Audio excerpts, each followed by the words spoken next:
The schedule gives you a chance to get your feet underneath you. That was Chris Doering, former Gator and SEC Network honk right now, talking about Georgia's schedule. I've talked about this quite a bit. You know, the Dogs kick off against Marshall on August 30th. Obviously, Dog Post will be there like we've been there the last 25 seasons. And there's so many big games at the start of this 25 season in college football. LSU, Clemson, Texas, Ohio State. You've got Miami and Notre Dame, and on and on and on and on. I mean, Georgia Tech's playing Colorado. That's more interesting than Georgia Marshall, that's for sure. But I think if, you know, for Georgia, a season ago it was Clemson. 2 seasons before that, it was Oregon. 2 seasons before that, it was Clemson. The season before that, it was Arkansas. The season before that, in 19, they played Notre Dame on Game 3. So this is a little bit like 19 and to some degree 17 in that they didn't have the huge opener to start the season. But look, you know, in 23, I think Georgia needed a little bit of time to get themselves where they wanted to go, needed to go. I mean, Carson Beck in 23 was very, it took him a second or two to get going, but once he got going, he got going. If Gunnar Stockton can be accurate with the ball, that's the most important thing in sports is accuracy. Power is awesome, but if you're throwing a ball to Lawrenceville when you mean to throw it to Snellville, it's really not doing you much good. So that's the thing is, can this offense get greased up and ready to roll the way they need to? We're going to see. And they have 2 games where they can figure some things out. I think the good thing about playing a big game at the beginning of the season is that you get to ramp yourself up for it. You get to get going. There's all sorts of really awesome things about big openers, particularly when you have a team like the 21 team or the 22 team that were ready and older. I think to some degree the 24 team. The 16 team was not an older team. It kind of got thrown in there. You know, they inherited that North Carolina game that Greg McGarity and Mark Richt set up. I know Greg McGarity set it up. I'm pretty sure Mark did too. But it was a great challenge for them to open up with North Carolina, a North Carolina team that, you know, wasn't great, but it seemed, you know, that was a ranked matchup for both. This is a team that, you know, on paper, particularly in Athens, would probably be favored against everyone they play. I mean, they're favored against Texas. You know, Ohio State's a 3-point favorite at home against Texas. If that game were in Athens, you know, they'd be about a 2.5, 3.5 point favorite to win over Ohio State. If they were playing at Ohio State, they'd probably be a 2.5, 3-point dog. So Texas, Ohio State, and Georgia are probably in the same universe of things. They'd all probably be slightly favored over Penn State on a neutral, if not, half a score or 3 points, something like that. But I think when you take a look at this, you know, the Marshall game will be a good enough game to start off with. A Sun Belt school, a school that used to be in the MAC, that's kind of their home. But I think it gives this team that probably needs it a little bit of time. I think, you know, you're going to Tennessee week 3, which is when they went to Notre Dame in 2009. When Notre Dame came to Athens was the 3rd game. If I'm not mistaken, it was the 3rd game. I think it was the 4th week, but the 3rd game. Someone could correct me. But that's about the time you're going to play a real game, is in the first 3 weeks of the season. And look, we're in a different world in college football. It's not about how you started. It is totally how you finish. It used to be, not even that long ago, how do you play the whole time? I mean, yeah, how do you finish? But you could lose a game in September that could cost you. I've been a Heisman voter since 2005, I think. I think it was 2005. So 20 years. And you can't win the Heisman in September. You can't win the national championship in September, but you can lose it. You can lose it. You got to win the national championship when it's cold. You got to win the Heisman when the games really matter, when the pressure's really on. And I think by the time Georgia goes to Tennessee, you will have had 8 quarters of football, probably 6 full quarters that Gunnar Stockton will be able to play. It might be fewer than 6. But it's not like he's not played in big games. That's the other thing. And it's not like this is just about Gunnar Stockton. This is about the entire program. Everybody. Are they doing now what they have to do to get ready for these moments? I mean, it's a continuum. You know, what you do now gets you ready for 26 as well. So, are they doing what they have to do in the preseason? Are they getting into condition? Kirby was talking about conditioning in the spring a lot, so they could have ramped that up. You could certainly get into condition in a big way in 6 months period. You know, can you get into condition in a month?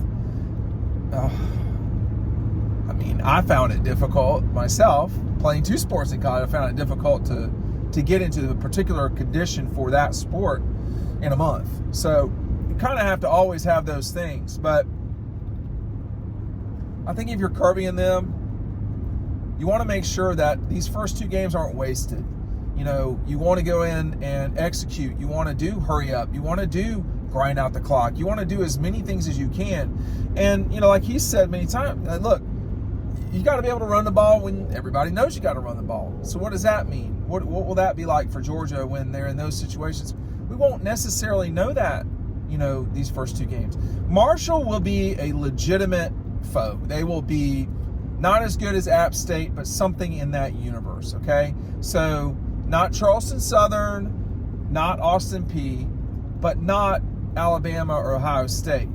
A solid non-SEC, like extremely low-level ACC level of competition. Probably not even that high.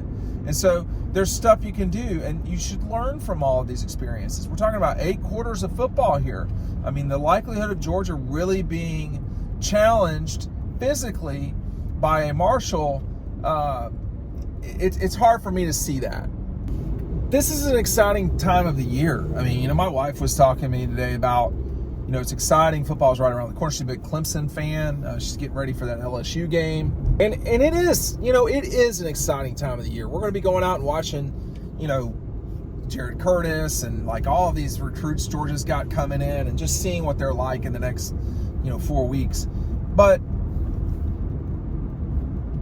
the amp up of, oh man, they're opening with Clemson. You know, Georgia's opened with Clemson quite a bit these last 10 years, okay? 4 times, if I'm not mistaken. Not 10 years, 12 years. They've opened with them 4 times. So a lot. But they don't have that. They don't have, you know, can Oregon stick with them? They don't have, what's it going to be like when they go to Notre Dame or Notre Dame comes to them? You know, like it's not there, or North Carolina or something. They tried to play Virginia in 20 and COVID wiped that out. So they don't have all of those things. And I think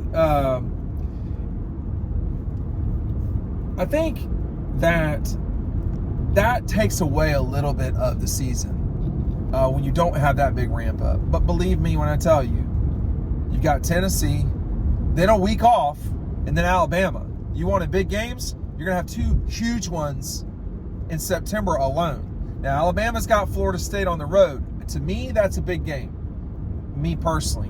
By the way, make sure you're signing up for our newsletter. Make sure you're taking advantage of all we've got. You see my Red Zone shirt. I dropped off the magazines at Red Zone. There's not a ton of them because it's been so popular, okay? So if you want one in person, make sure you're going by and saying hi to Scott and Mindy. Our T-shirts there, the Riding Home T-shirts, exclusive to Red Zone. Can't do it without them. They're very important to us. They're the reason why we get to be able to go on these trips and cover Georgia. I mean, there's a lot of people that cover Georgia, but there's not a lot of people that cover them every single day like we do. And Red Zone gives us the capability to do that. We've got some other announcements coming up soon to pay attention to. Best way to keep track of Dawg posts, it's not really the social media outlets. They're great, but we don't know what can happen tomorrow with the social media outlets. We know we'll have our newsletter. So make sure you're signing up with our newsletter. We've got some great offers on there. But there is, you know, when Scott and Minnie open the doors, you know, probably 9 o'clock on the 30th, and they'll probably, you know, I can't be there the day before on the 29th. I got to be out of the town, watching recruits. So I will not be there the Friday before the first game with Marshall. But when they open their doors and you feel the excitement, there won't be a lot of nervousness. Typically at the beginning of seasons, when you have the big game, there's nervousness. There was not a ton of nervousness with Oregon. There was some. I think the 21 Clemson game, there was. I did not understand why Georgia was a 3.5, 4-point dog in that game. That did not, like, makes sense to me. I think the betting market got that one wrong. A season ago with Clemson, that was going to be a tough pull for Clemson no matter what. Game was in Atlanta. You know, they were not really, they had not played great. And, you know, Georgia was coming off a season where they had lost one game. So, and they just thumped an ACC, you know, team, and they were just beating people to death. So that Clemson game was a microcosm of the season, though. You saw the offense struggle. You saw they couldn't just run the way they wanted to, and you saw how good the defense was. So that's why these first games are really important. What gets me excited about the season is that we do have a lot to talk about now. We do have, you know, meaningful games. We're not talking about NIL. We're not talking about the portal. And look, as much grief is out there about that, y'all read it. Y'all listen to it. I know you do, because I see the numbers and I'll look at it. We're going to write about things that y'all care about. But now, no, people, the thing they care the most about are the games. And we're about a month away, not even a month away, and it's right around the corner. You can smell the heat. Some of us running this, it's only 94 right now, so it's not that bad out there. But it's go time. And I think that these two openers at the beginning of the season, you're going to get challenged at Neyland. You may not lose the game, but you're going to get challenged at Neyland one way or the other. It's an away game with 100,000+ people there. There will be a ton of Georgia fans there, but there will be, you know, this Georgia program has been built on toughness and mental, very specifically mental toughness, and they'll need it at Neyland. Part of that is getting used to making mistakes in practice in these first 8 quarters of games.